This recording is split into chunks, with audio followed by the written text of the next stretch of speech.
दोस्तों, ज़रा सोचिए आपके आसपास सब कुछ ठीक है, पर अंदर कुछ टूटा हुआ सा महसूस होता है।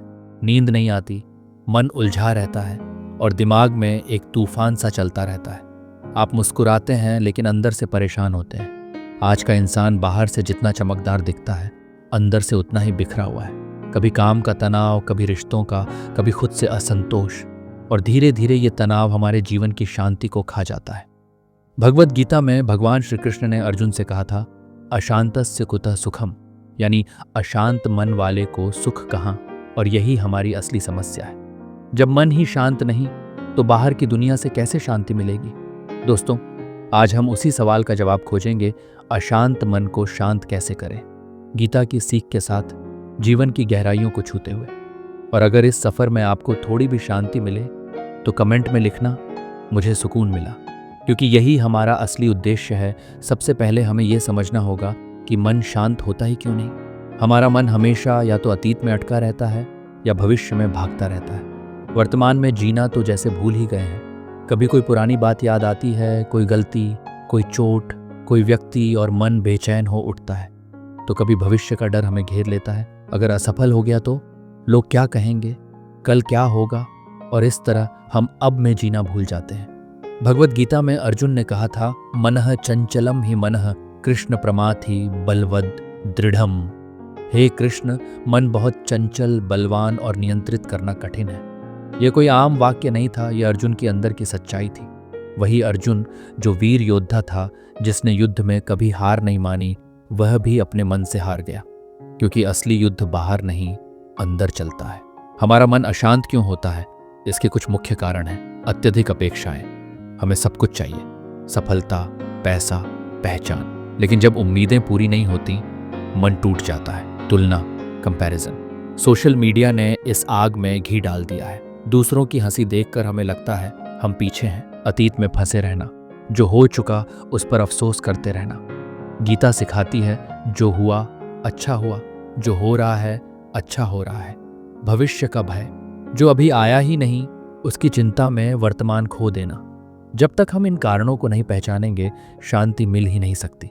मन को समझना, उसे स्वीकारना ही पहला कदम है। मन वही बनता है जो विचारों से भरा होता है।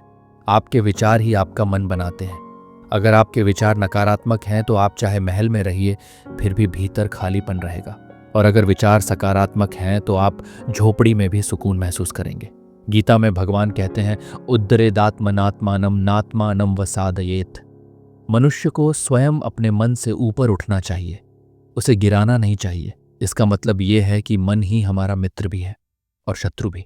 अगर हमने मन को समझ लिया तो वही हमें ऊपर उठाता है।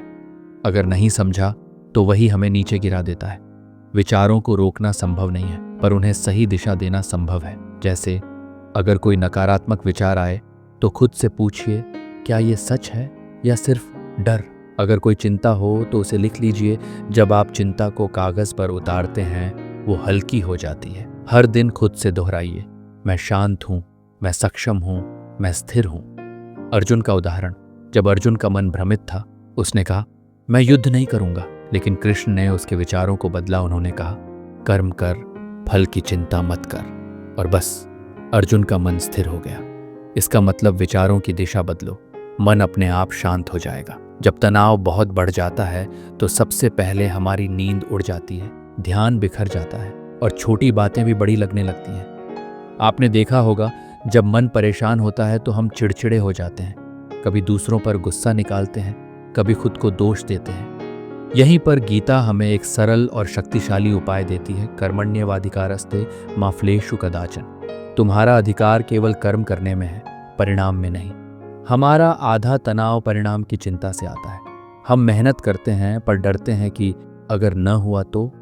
यही डर हमें तोड़ देता है। अगर हम कर्म पर ध्यान दें और फल भगवान पर छोड़ दें तो तनाव खुद ही खत्म हो जाता है। इसको एक कहानी से समझते हैं। एक किसान हर साल खेत में मेहनत करता था। कभी बारिश होती, कभी नहीं। एक दिन किसी ने पूछा, तुम इतना मेहनत क्यों करते हो जब नतीजा भगवान के हाथ में है? किसान मुस्कुराया और बोला, क्योंकि खेत मेरा है, मेहनत मेरा धर्म है और फल उसका प्रसाद। यही सोच गीता सिखाती है। तनाव तब खत्म होता है जब हम नियंत्रण छोड़ देते हैं। जब भी मन बहुत परेशान हो, तुरंत 10 गहरी सांसें लो, आंखें बंद करो और AUM शांति का जप करो। खुद को याद दिलाओ यह भी बीत जाएगा। और सबसे ज़रूरी, किसी भरोसेमंद से बात करो। मन का बोझ बांटने से हल्का हो जाता है। कृष्ण ने अर्जुन से भी यही किया था। उन्होंने उसे बात करने दिया, फिर समझाया और फिर उसे उसकी शक्ति याद दिलाई।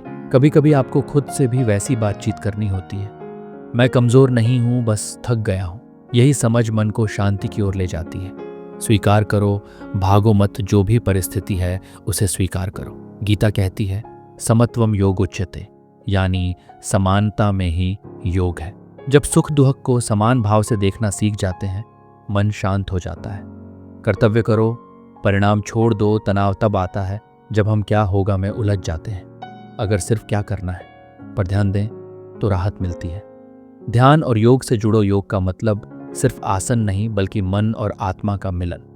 हर सुबह 10 मिनट मौन में बैठो, बस सांसों को महसूस करो।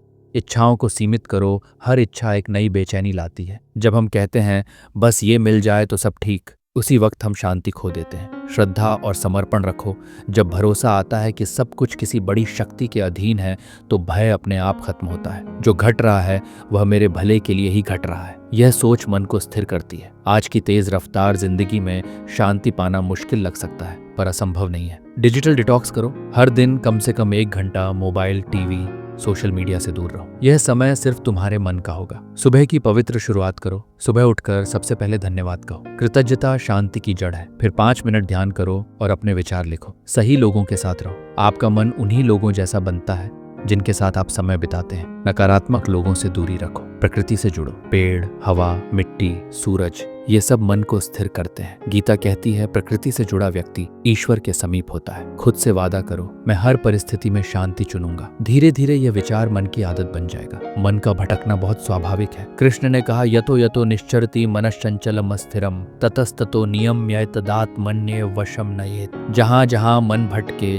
वहीं से उसे वापस लाओ। यही अभ्यास है, अभ्यास और वैराग्य। जब मन डराए, परेशान करे, भागे, उसे धीरे से वापस लाओ। जैसे माँ बच्चे को गोद में ले आती है, मन को जीतना बल से नहीं प्रेम से होता है। जब आप उसे समझते हैं, उसे सुनते हैं, तब वो शांत होने लगता है। दोस्तों, शांति बाहर नहीं मिलती, वो भीतर से आती है। जब हम बाहरी चीजों में सुकून ढूंढते हैं तो हमें निराशा मिलती है, लेकिन जब हम अपने अंदर झांकते हैं तो पता चलता है सुकून तो यही था। गीता हमें यही सिखाती है कि जीवन में सुख और दुख दोनों आते जाते हैं, पर जो व्यक्ति स्वयं को समझ लेता है उसे कोई हिला नहीं सकता। जो स्वयं को जीत लेता है वही सच्चा विजेता है। अगर इस पूरी बात ने आपके मन में थोड़ी भी शांति जगाई हो तो आज से एक संकल्प लीजिए, मैं अपने मन का मालिक बनूंगा, गुलाम नहीं। और याद रखिए, अशांत मन में भगवान नहीं बसता, लेकिन शांत मन में पूरा ब्रह्मांड बस जाता है। अगर आपको इस सफर में थोड़ा भी सुकून मिला तो कमेंट में जरूर लिखना मुझे शांति मिली, क्योंकि जब आप शांत होते हैं तो सिर्फ आप नहीं बदलते, आपके आसपास की पूरी दुनिया बदल जाती है। जय श्री कृष्णा।